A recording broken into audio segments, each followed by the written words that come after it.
నిన్నేమో చంద్రబాబు గారిని ముఖం గురించి మాట్లాడారు.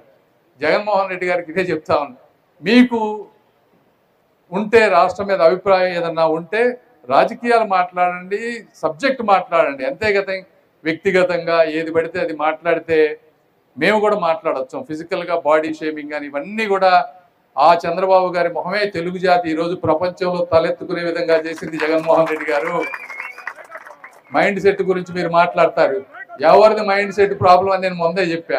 ప్రజావేదికను కూల్చిన మైండ్ సెట్టా, లేకపోతే పాస్ పుస్తకాలపై బొమ్మేసుకున్నది మైండ్ సెట్టా? ఎవరిది మైండ్ సెట్?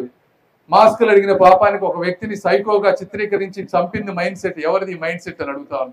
ఇట్లా 100 మాట్లాడగలం. కాబట్టి మీరు సబ్జెక్ట్ మాట్లాడండి, రాజకీయంగా వ్యతిరేకించండి, కానీ మా నాయకుల్ని కించపరిస్తే మేము కూడా నిన్ను బాడీ షేమింగ్ చేయాలంటే ఒకే ఒక్క మాటతో నిన్ను చంపేయగలను. కానీ నాకు సంస్కారం అడ్డుంది కాబట్టి నేను నిన్ను మాట్లాడనని చెప్పి తెలియజేసుకుంటూ